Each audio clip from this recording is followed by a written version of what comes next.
Hope you're having a great day. By the way, if you're just tuning in the first time, you're listening to, well, we have two radio stations, 107.5 FM, 580 AM, 580 AM, by the way, KIDO Talk Radio, Idaho's first radio station, 90 years. You believe that? Working on 91. So blessed to be with you. My name is Kevin Miller. And, well, joining us now from the stream, Rachel Alexander. Rachel, good to have you with us. Thanks for having me on. You know, for people that aren't familiar with your publication, can you give us some details on it? Oh, the Stream is a conservative-leaning, Judeo-Christian news source, an opinion source featuring some of the top Christian writers, some of the top political writers on the right from around the country. Well, let's talk a little bit about our Judeo-Christian legacy. Based on the popular culture, based on everything else, are we in danger of being marginalized, or perhaps are we marginalized now? Yeah, I think we're well on our way. I read these things that will say, the Christian religion is the dominant thing, and you just hear things, in favor of you all the time, and, people who aren't Christians don't. And I think that is starting to reverse. I don't hear things in favor of the Christian religion all the time anymore. I hear negative things constantly that, people criticizing it and saying that, they don't like transgenders or whatever. So I see it happening right in my lifetime. Who would have ever thought that would happen? Yeah, well, we were so used to being a Judeo-Christian country. We were founded on those principles, and it's lasted for, a couple hundred years. But I think, towards the end of the 20th century, we saw the decline, and it's just going further, and I don't see anything stopping it. I think you've got publications like The Stream, and you've got religious institutions that are trying to slow the tide, but you've got religious institutions that are caving. We have all these, liberal mainline Protestant churches that are now, turning against true Christian beliefs. Well, and we see that culturally, where the Christians are the bad people and everybody else, they're the good people. Yeah, it's very Orwellian in some ways. What everyone used to just kind of agree, people who have good morals and good values, that's the good in society. Now the Christians are the terrible people in society who discriminate against others and who are judgmental and, all kinds of horrible things they say about us. Well, how did that happen? Was it Obama? Or, culturally we've seen the change in movies and such, but even in talk shows, no one really identifies as a social conservative anymore. No one really discusses, at least on the national level, social conservatism, social conservative issues. Why are we afraid of that? Because they've been labeled as hate speech and intolerant and judgmental, and nobody wants to be seen as, described that way. Everyone's so scared of offending somebody. We've become this ultra-sensitive society where you can't say anything negative about anyone unless it's Christians. Right. And that's why your publication, The Stream, is so important. So before we get rolling on just taking a look at what to expect with the new Congress and everything else, your thoughts on the predictions here. What are your predictions for 2019? Well, most of them I was able to predict based on what's happened in 2018. And so some of my bigger predictions include, I think Hillary Clinton is going to jump into the presidential race. She's going to claim that she was recruited, but it's really all about her own ego. She's running because she wants to run. I've predicted that Special Counsel Robert Mueller will indict more of Trump's associates, but it's going to have nothing to do with Russian collusion. It's going to be just process crimes like lying to the FBI. I think like we just discussed, the tax on people who disagree with transgenderism is going to increase. People are going to lose their jobs over misgendering, dead naming, and we're going to see a lot more banning from Facebook and Twitter. Just in the last couple days, a radio talk show host where I'm from, here in Arizona, Alex McCluskey, he said he just got back from a 6 to 8 month ban on Facebook, and all of his friends are commenting on his post saying they've all been banned too. Amazing. So what should conservative, God-fearing Christians do? Well, I already see a movement to leave Facebook and Twitter to go to Gab and MeWe. They're finally emerging as, two possibly legitimate competitors that are big enough that people are going to go to them. So I think that people need to start migrating to them. People like me, who I really depend on Facebook to get my articles out. I mean, that's how I get all the views, is people share it on Facebook. It's going to be difficult for me to leave, so I would advise people just keep your hand in both pots. You can keep your account on Facebook for now, but start migrating to these other platforms too.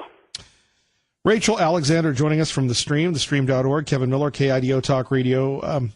Have you been censored by the book? Have they come after you? I have not, but then again, I have a style different from a lot of conservative writers today. My idol was William F. Buckley Jr., who was extremely polite and diplomatic. So I don't tend to write in that way that's going to upset the left. But you never know. I've predicted that the stream is eventually going to be banned from Twitter, for example, for the way we discuss transgenderism, and that includes me, because I've written articles about transgenders. Well, what's the deal with that? I mean, you can't call them by the pronoun that they were born with. That's called misgendering. And at the stream, for example, our policy is we call them by the gender they were born with. Right. How has that happened in America today? The left has just gotten so politically correct. I think what they do is anything goes as long as it is opposed to Judeo-Christianity. I think the left has such guilt in their hearts that they have rejected what they know is true, that all they want to do is stamp it out. And anything they can do that will make Judeo-Christianity look bad and help stamp it out, is going to go full force. And so that includes, God created man and woman, so, got to go with something different there, and transgenderism seems to, counteract that. Right. And that's what gets me is, what do you replace Judeo-Christian religion with? And it seems to be okay that if you're of the Muslim faith, everything's great. You have Facebook not banning the extremists, but going after the Christians. Yeah, it's the Muslim faith is in direct contradiction to Christianity, so that's why they want to promote it. I mean, if you just look at their agenda, everything seems to be traced back to trying to oppose and stamp out the Judeo-Christian religion. And it's a very simple strategy, but it's a very clever strategy, and it's working because there are so many people who aren't believers, and they go right along with the flow. Right. What do you say to people right now to wake them up to not go with the flow? I tell them, watch out, they're going to come after you next. They're not just coming after Christians. They're coming after Jews. We're seeing it now with all the rise of all these radical Muslims in the United States who are anti-Semitic. They're going to go after people in the middle because they don't want anyone sitting on the fence giving Christians a free pass, allowing free speech, so they'll go after you even if you're just a moderate. Well, it just seems very Orwellian that we live in today. That's what I've been saying for years. I grew up during 1984, and it's scary how much closer we've come to that. We weren't that way in 1984. We were just getting there, but now it just seems, good is bad and bad is good, and the good people are being the ones punished and prosecuted. And I write about congressmen who get sentenced to prison because they were wrongly targeted, just because they're on the right and they're considered a threat. Well, give us some examples of that. Well, I wrote extensively about Rick Renzi.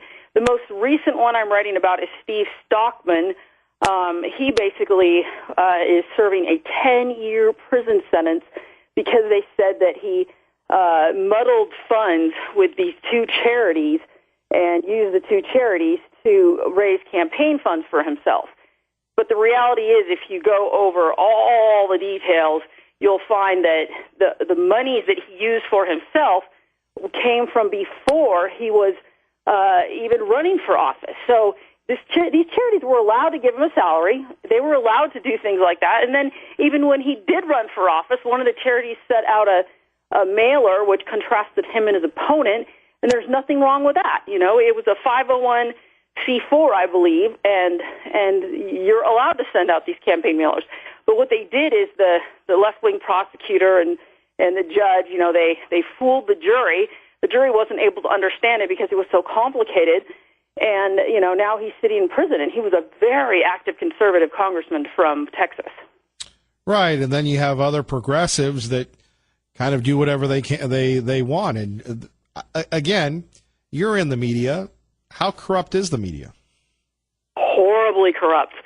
I would say, you know, the reason his fake news is resonating is because they've been dishonest for so long. You know, one of my articles that just came out a couple days ago was called The 10 Biggest Fake News Stories of 2018, and there are just tons. I mean, excuse me, I had to limit it to 10, but, you know, I know the Daily Caller did, like, the top 30 fake news articles of 2018 because there's so many. Well, and we're going to see that again and again. Can you speak to the danger of people that, you know, just don't look at things critically? Well, if you just kind of go with the flow, you know, you're going to let all this stuff happen, and it's going to trap you. You're going to get caught. You know, let's say, you know, you're accidentally referring to a transgender the wrong way because you haven't been paying attention. You haven't been noticing that all these people are getting prosecuted and you know, fired from their jobs for this misgendering. And so, you know, you're just going about your own business, and one day you misgender a transgender, boom, you could get fired from your job. Well, okay, I mean, you're only one person with one publication. How do you bring that back? I mean, culturally, look, the barbarians are not only at the gate, but, I mean, it seems like they've taken over, and we're all afraid. We're afraid on radio these days. Exactly, because the people are listening to you, and they could go get you guys for misgendering or, you know, one of these things. And I just see the transgender issue going the same way the gay issue went. You know, they eventually won out. They, you know, filed enough lawsuits and got enough laws passed that, you know, you can't say anything critical or you're going to run into trouble. And so I think we're going the same way with the transgender issue, and I don't see, no matter how hard we push back, you know, we're beginning to be in the minority on that issue. Well, it's I guess that could be the title of your new bestseller, How We Lost America. Yeah, and then once I publish it, I'll probably get sued for, you know, discrimination. And they're passing all these anti-discrimination laws now where you can't say anything, you know, possibly negative about transgenders and that. Well, hang on. More coming up. Rachel Alexander joining us from the stream. Kevin Miller. Hope you're having a great day. KIDO Talk Radio. Kevin Miller in the morning, 107.5 FM, 580 AM. Rachel Alexander joining us from the stream, talking about, well, maybe in the year 2019 we won't be able to talk about issues anymore, social issues, conservative issues that have really gone by the wayside. Let's go back to you know, who do you think is going to jump into the race? Do you really believe that Hillary Clinton would be back for another round? I mean, I don't know about you, Rachel, but after years and years of work, if I had the chance to retire with all that money, I think I would just go live on a beach somewhere or in the mountains or just stay at home and watch Netflix. What about you? Well, that's because you're not all about your own ego. I think that Hillary Clinton is not just about money. She is about power. And I think it gets to her the fact that her husband made president, but she isn't able to make president because we all know she was much of the driving force behind him. She certainly wasn't the charisma, but, you know, she did a lot of the legwork to get him to become president. So she thinks she's entitled to it, and the fact that she won the popular vote even reinforces that even more in her head. But really, at her age, and then there are people that, heck, 2 years ago, 4 years ago, they had questions about her health. Yeah, I mean, her ego so far is outweighing that. She thinks that, you know, she's strong enough to, healthy enough to be president. You know, Trump's overweight after all, but, and, you know, we've had presidents like FDR who was in a wheelchair. So, I mean, it could be done, but, I mean, does she really want to go on that vicious campaign cycle again, traveling around the country, giving speeches constantly, raising money? Yeah, you would think that she would slow down at her age, but I just think she's in it for the Really? The glory of Manchester? Well, I was going to say the pubs and the diners of Manchester, New Hampshire, and Des Moines, Iowa? There are people like Chuck Schumer who just love the camera, and I think Hillary Clinton is one of those types, and we are dealing with a hardcore narcissist. All right, what about Bernie? Yeah, I think he'll probably jump in again. He's got his own certain base of support. The Democrats keep moving to the left. You know, he feels like he was cheated out of the Democrat primary last time. Yeah, I could easily see him jumping in. Traffic and weather together, KIDO Talk Radio, 107.5 FM, 580 AM. Let's get you to work safely and on time. Good morning, Dave. Thank you, Larry. We return now. Rachel Alexander joining us from the Stream, thestream.org, KIDO Talk Radio. Kevin Miller in the morning. Who do you think is the most dangerous culturally of the upcoming Democrats? And again, we're going to have 20, 30 Democrats, the devious little libs running wild, having a good time. Who do you think is the most culturally that we should look out for? You know, that's a tough one. You know, I would say Olivia Ocasio-Cortez, whatever her name is, but she's too young to run for president. So probably Bernie Sanders, just because he's the most far left of all of them. And if you look at his record closely, he's dishonest. Like some people used to say, well, at least he's not as dishonest as Hillary Clinton. That's not true. Now, Rachel, you just served us up on that. You're going to have to give us an example. Well, you know, the ones that stick out in my head were when he was younger, you know, when he was living in this, apartment complex, he would steal electricity from the landlord, and he thought that was funny. Like he would plug into the landlord's outlet so he didn't have to pay. And then the other one that bothers me is he was on welfare, and he ran for office. I think that was when he ran for governor. I think it was governor. You shouldn't be on food stamps running for office. That's just wrong. Now, wait a minute. He was stealing electricity from the evil capitalistic landlords. So, you know, that was worthwhile. Which sure goes hand in hand with his philosophy.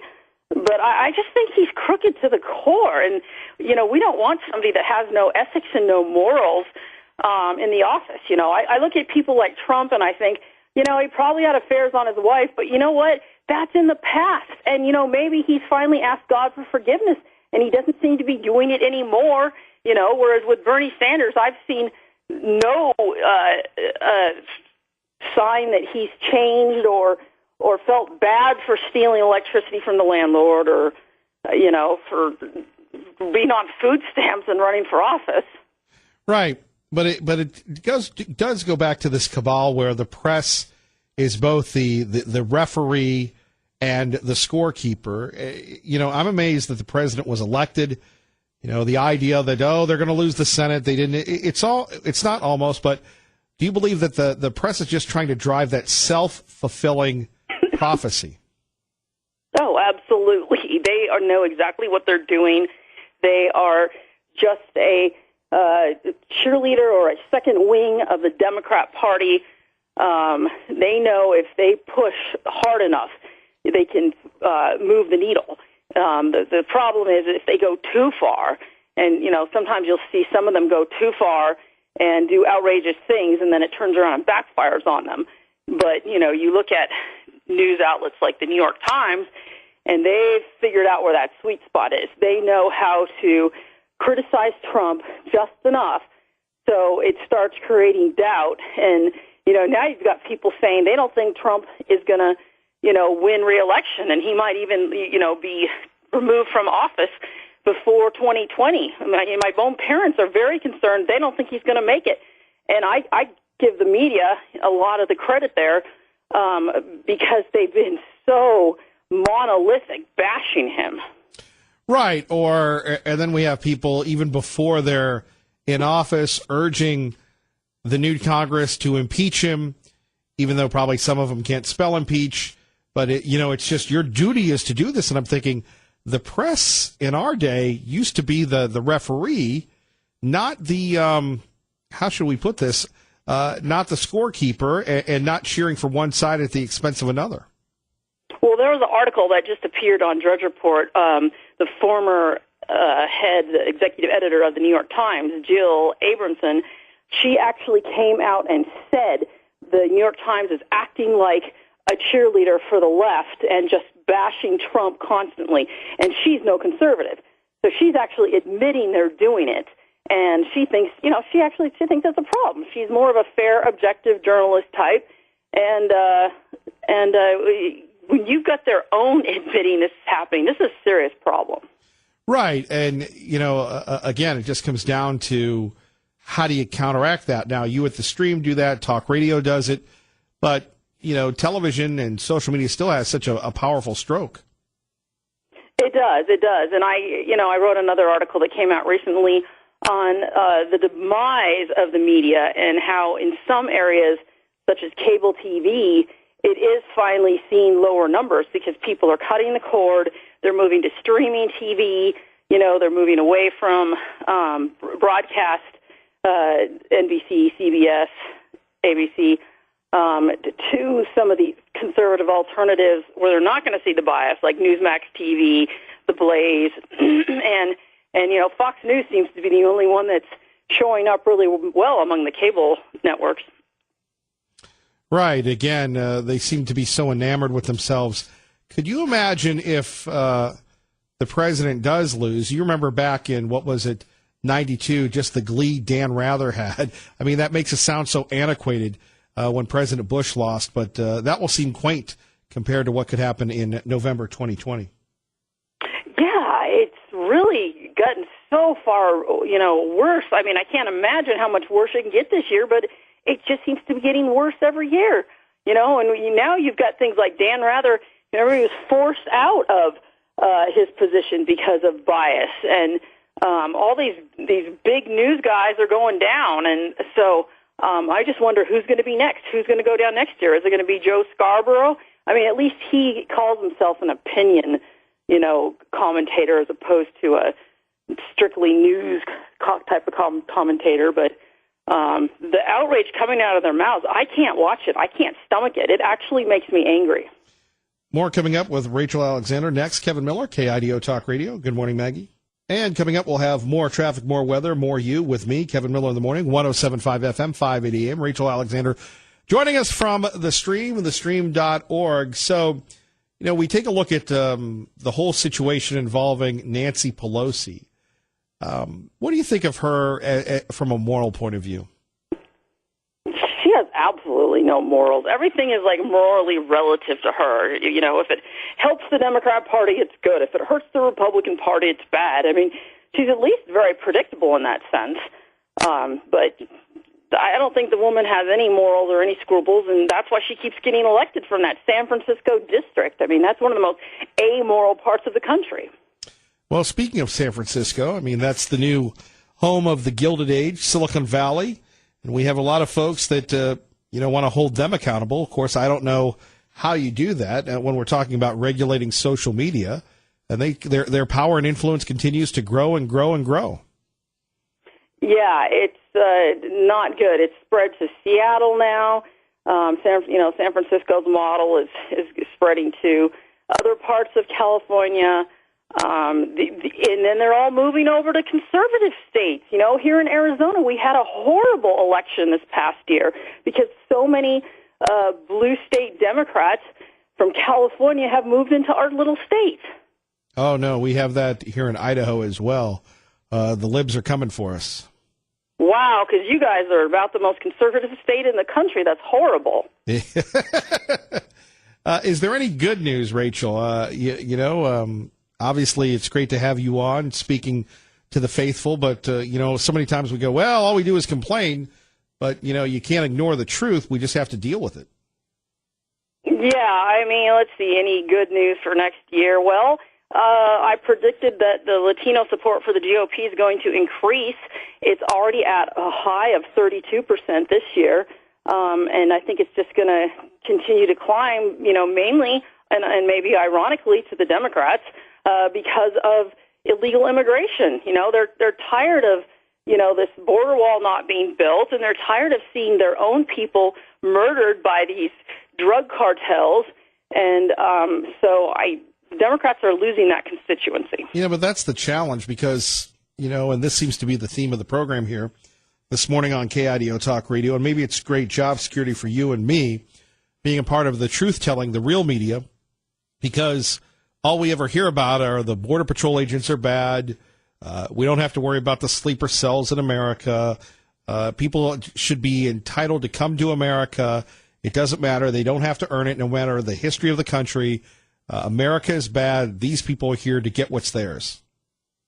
How many people have to die from these, corrupt, whether it's the drug lords or it's the terrorists, coming over our borders before they're finally going to stop and say, look, this isn't working. We're in an era where you can't have open borders, at least in the United States, because there are too many dangerous people around. And what about all the, illnesses, the tuberculosis and all the contagious diseases they bring into the country? You're killing people that way as well.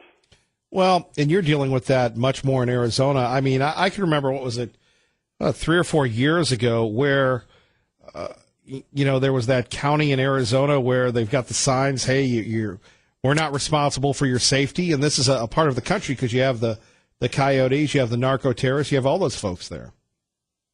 Yeah, it's become rather chaotic here. And ever since they chased out Sheriff Joe Arpaio, who was doing a good job combating illegal immigration, it's just gotten worse. People are pouring over the borders like crazy.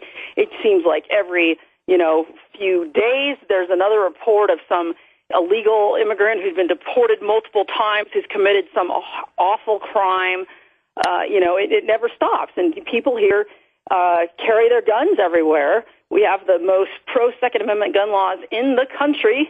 And, you don't go anywhere without your gun in some places, especially.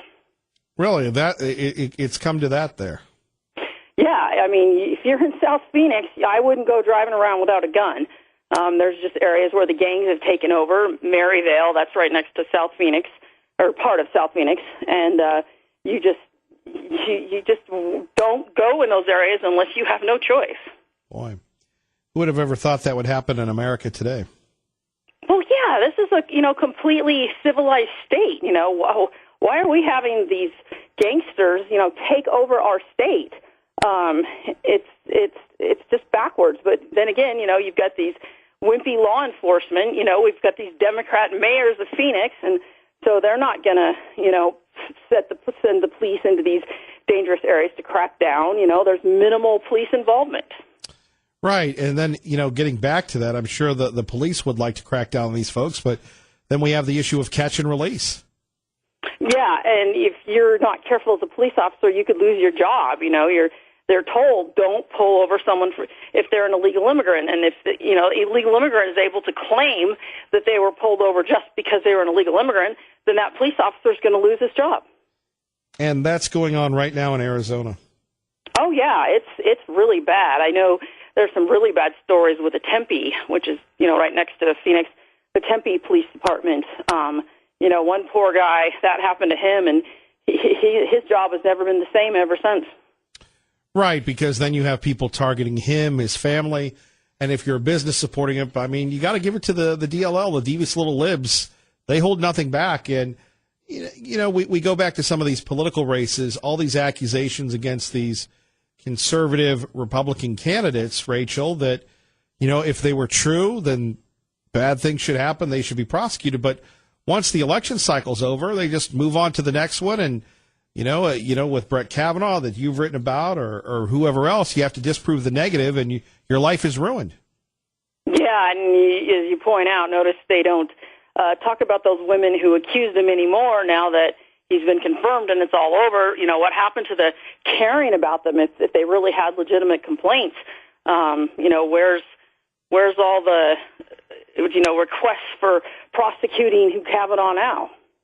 Right. It is very, very strange.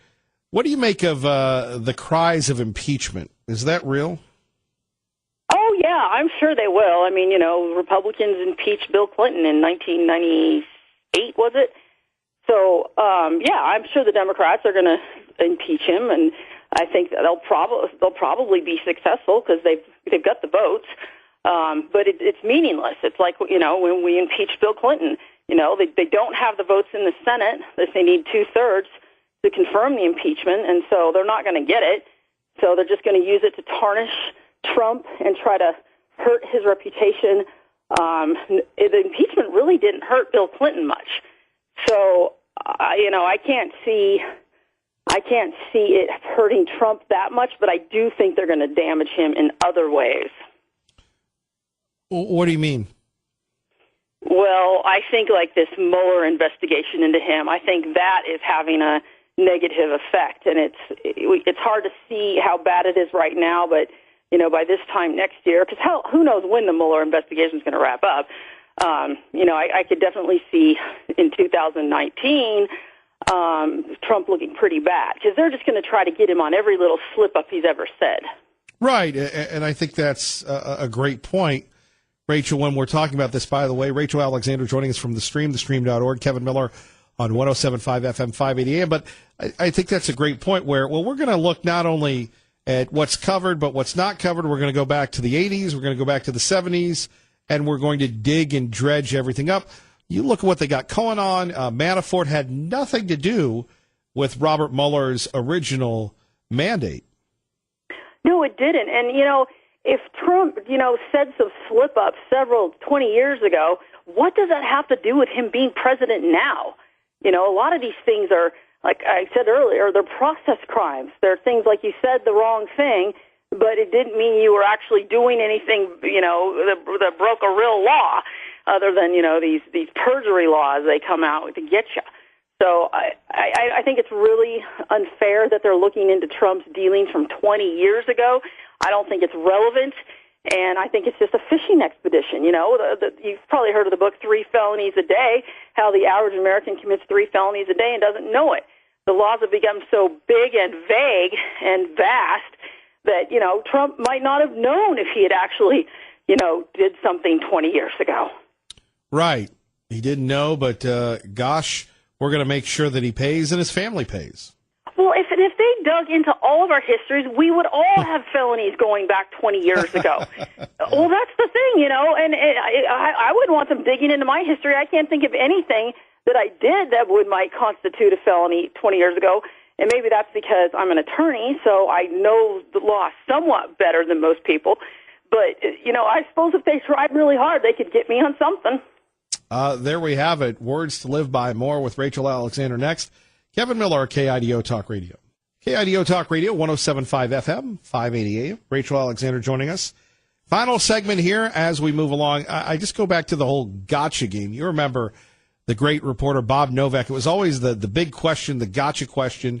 And that's really what our entire media has become. And now we have these elected officials. And it would be nice if you'd have the Democrats on some of these shows, Rachel, saying, well, something, let's not jump to conclusions. Jerry Nadler. Let's not jump to conclusions. Adam Schiff. Let's worry about what we were elected for, which is moving the economy, in the right direction, getting people employed, solving issues like health care. Yeah, but for these Democrats, that's not really what they care about. A lot of these people run for office because they are true partisans. And they will do what it takes, anything goes, Saul Alinsky tactics, to get their people into power. Because, getting the economy up and running, that's good for everyone. But is that really a Democrat goal, a Democrat agenda?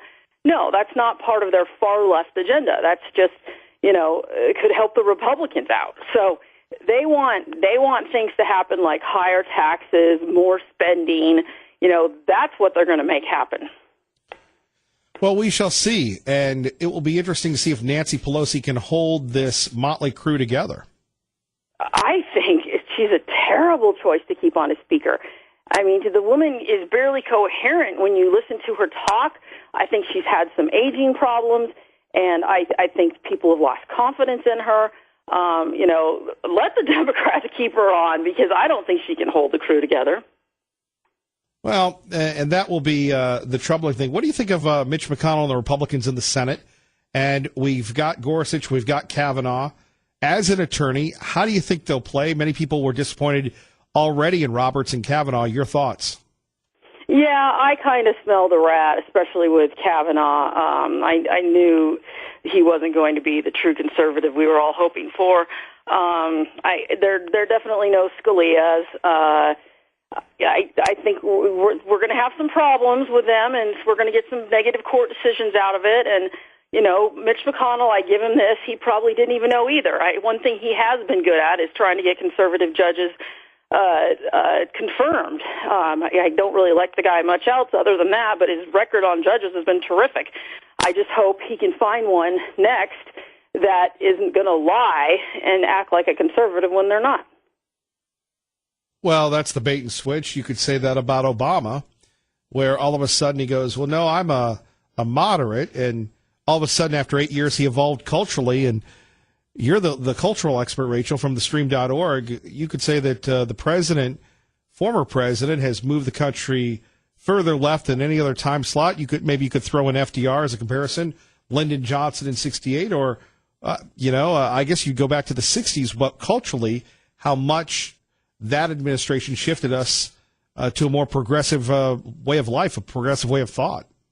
Yeah, I was just reading an article the other day about how Obama admitted after he'd been in office for a year or two, I think it might have been a year in, excuse me, it might have been in his State of the Union speech, that he was definitely more liberal. So he admitted that change had taken place, although I think he always was a liberal. I think he just pretended to be more moderate when he first became president. Right, back to your point about the Republicans and the Supreme Court, and you go back to the sweat equity and everything else. People have said that really Kavanaugh was Susan Collins' pick, and to pacify her, to get her vote, they went with Kavanaugh because she would not vote for anybody more conservative that would take on the Planned Parenthoods and really champion the agenda that many conservatives, you, myself included, want to see. Yep, I've heard that one too, and that would sadly not surprise me if it was true. But that kind of hankering has got to stop. I think, she would have eventually come around without some kind of a deal like that because she was the last holdout. Even, McCain would have confirmed him. So, and Flake too. So, she was the last holdout. I think, some of these deals that are being made are not wise. Traffic and weather together on 107.5 FM, 580 AM, KIDO Talk Radio. Good morning, Dave. Thank you, Larry. Rachel Alexander joining us from thestream.org. Now, you're in Arizona, so you've got Flake and McCain. Rachel, with all due respect, what's wrong with you people? Oh, my gosh, don't even say that. It's getting worse. Yeah, Kirsten Sinema, a former avowed communist, has replaced one of them. And now you've got Martha McSally, whose voting record in Congress is worse than McCain's and Flake's.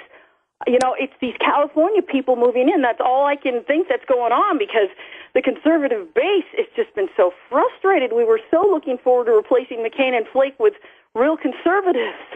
Well, I thought, this is interesting about McSally. I thought she was the cat's meow of conservatism.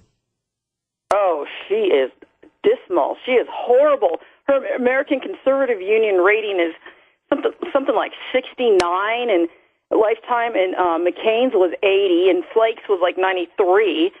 So she's real bad. We fought really hard to try to defeat her in the primary, but unfortunately, the national GOP jumped in and supported McSally over the conservative candidate Kelly Ward. Well, and that's another point. Not only do we have to battle the libs, but we've got to battle the establishment. Yeah, it's really sad in Arizona. It's like McCain might have passed away, but his influence lingers, and he's still got all these liberal Republicans controlling the party and just causing just bitter infighting and just chaos with accusations of corruption going on. The state party's just a complete mess. Even the county party's having problems. It's not the same it used to be when I first moved here in '96. Well, if you guys would have elected my boy J.D. Hayworth, perhaps that would have been okay. Hey, yeah. I was his social media director when he ran against McCain. And what McCain did to him was crazy. And I love the fact, and just a history lesson for a lot of people, Rachel, as we've been talking about, you know this, you were there. I'll be a good McCain. I'm going to be border security. I'm going to build a wall. And then as soon as he's elected, the bait and switch. Oh, he's so dishonest. But he used his war chest that he raised for the presidential campaign, $30 million on that Senate race, whereas J.D. only had $3 million, which is very respectable for a Senate race in Arizona. But you can't compete with presidential money. And McCain just ran those build the dang fence TV ads around the clock, nonstop. All the older people saw it, and they were all fooled by it. Right. So we as we get ready to once again embark on another year of action and adventure, we've got the new Congress in, new state governments are being sworn in, if they haven't been in already. We go back to this. The libs are fighting each other. You've got the crazy, wacky, zany libs that want to be socialists and communists, and then you've got the good conservatives want to keep the Republican Party conservative, and yet you've got the establishments. What's the outlook for the year for both parties? Well, I see the Democrat Party being moved further to the left because of, that Olivia Ocasio-Cortez influence of her. She's so popular. And, you've got these new leaderships who are very far to the left, like Cory Booker and Kamala Harris. And I think the Republicans, though, are going to have a little bit of a resurgence to the right because the ones that have ended up in the House are more conservative than the last Congress. Well, Rachel, one more time, thestream.org. Any final thoughts for your friend? Maybe we can get you to move to Idaho. Oh, believe me, I've thought about it. I mean, if this place keeps going the way it's going, my final prediction is Donald Trump is finally going to give up the comb over and have hair implants. A lot of us resemble that remark. Rachel Alexander, thestream.org. Thank you. Thank you. God bless.